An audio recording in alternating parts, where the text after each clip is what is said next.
الرجیم بسم اللہ الرحمن الرحیم والذین یؤمنون بما انزل الیک وما انزل من قبلک وبالآخرۃ هم یوقنون صدق اللہ العظیم۔ سورۃ البقرہ آیت نمبر 4۔ کل ہم نے پڑھا تھا قرآن مجید کے آغاز میں سورہ البقرہ کی مبارک آیات میں کہ اللہ تعالیٰ فرماتے ہیں کہ یہ کتاب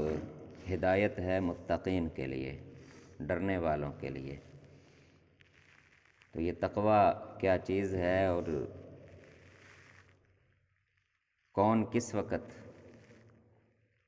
اپنے لیے محتاط ہوتا ہے کہ خطرے کی خبر سنتا ہے، اللہ تعالیٰ کی طرف سے کسی عذاب کی یا قیامت کے دن کے حساب کی خبر سنتا ہے تو وہ محتاط ہو جاتا ہے۔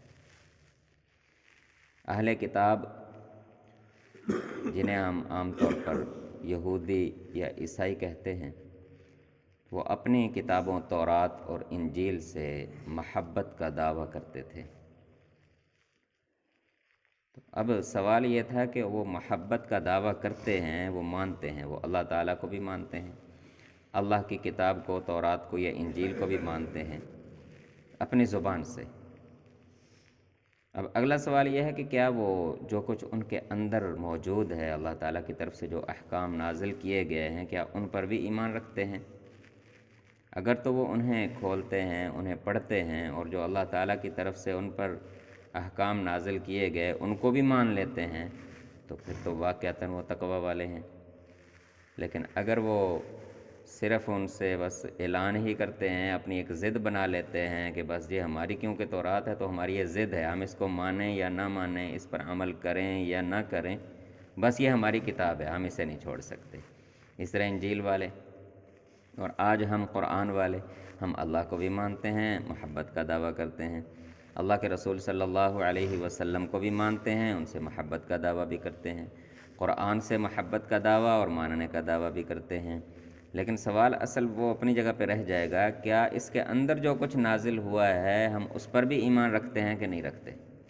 اصل ہدایت اس وقت آئے گی، ہدایت کا راستہ اس وقت ملے گا جب ہم اس کے اندر جو کچھ نازل کیا گیا ہے، جو حکم ہمیں دیا گیا، ہم اسے بھی مان لیں۔ تو اس مبارک آیت میں اللہ تعالیٰ نے اہل کتاب کے حوالے سے خاص طور پر فرمایا والذین یؤمنون بما انزل الیک، اور وہ لوگ کہ جو آپ پر اللہ تعالیٰ کی طرف سے نازل کیا گیا یعنی قرآن، اس پر ایمان لاتے ہیں، وما انزل من قبلک، اور جو آپ سے پہلے اللہ تعالیٰ کی طرف سے نازل کیا گیا اس پر بھی ایمان لاتے ہیں، اس کو بھی مانتے ہیں، وبالآخرۃ ہم یوقنون، اور آخرت کو، یوم حساب کو تو وہ یقینی طور پر جانتے ہیں، اس پر وہ یقین رکھتے ہیں کہ ہاں ہمیں ایک دن اللہ کے سامنے کھڑے ہو کر اپنا حساب دینا ہے۔ اولئک علی ھدی من ربہم، یہ ہیں وہ لوگ کہ ان کے رب کی طرف سے جو ہدایت، جو رہنمائی نازل ہوئی ہے، یہ اس ہدایت پر قائم ہیں۔ وَأُولَئِكَ هُمُ الْمُفْلِحُونَ، اور یہی وہ لوگ ہیں جو کامیابی پالیں گے۔ یہ ہمارے لیے بھی، اہل کتاب کے لیے بھی، سب کے لیے اب یہی اصول ہے کہ جو اللہ تعالیٰ کی طرف سے نازل کیا گیا ہے اس پر ایمان لانا، تو بس آخرت کے دن پر یقین رکھنا۔ تو جتنا یہ ایمان اور یقین نصیب ہوتا چلا جائے گا، انسان ہر عمل میں، اپنے ہر قدم میں اپنے حساب کو سامنے رکھے گا۔ آج کل اکثر یہ اعتراض سامنے آتا ہے کہ جی بڑے بڑے دیندار لوگ ہیں، بے ایمانیاں کرتے ہیں، دھوکہ کرتے ہیں، 2 نمبر مال بیچتے ہیں،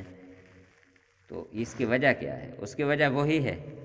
کہ وہ ایمان کی بجائے صرف ایک ضد بنا لیا گیا ہے اللہ اور اس کے رسول کو اور کتاب کو، بس یہ ہماری کتاب ہے جی، بس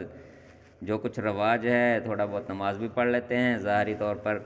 دین پر عمل بھی کر لیتے ہیں، بالکل اسی طرح جس طرح اہل کتاب یہودیوں کے لوگ کیا کرتے تھے، اپنی کتاب سے محبت کا دعویٰ بھی کرتے تھے، مجلسوں میں اسے پڑھا بھی کرتے تھے، اور جو کچھ تھوڑی بہت عبادات، آسان عبادات تھیں وہ کر بھی لیتے تھے، لیکن پھر دوسری طرف سود بھی کھاتے تھے، حرام بھی کھاتے تھے، لوگوں کا حق بھی کھاتے تھے، 2 نمبریاں بھی کرتے تھے۔ تو یہی معاملہ آج ہمارے اندر آ گیا۔